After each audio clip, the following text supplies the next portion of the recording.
In front of me is Xiaomi 13T, and today I would like to show you how you can use one-handed mode.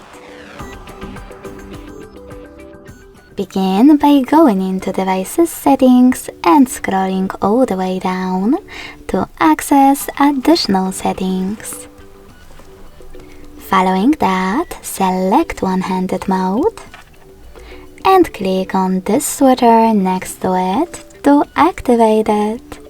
Then follow all of those instructions. Turn on one-handed mode by swiping left or right from the center of the navigation panel. So when I do that, as you can see, one-handed mode is on. To go back to standard size screen, click on this area at the top, or simply swipe up. If you wish to disable one-handed mode completely, tap on the same now blue switcher.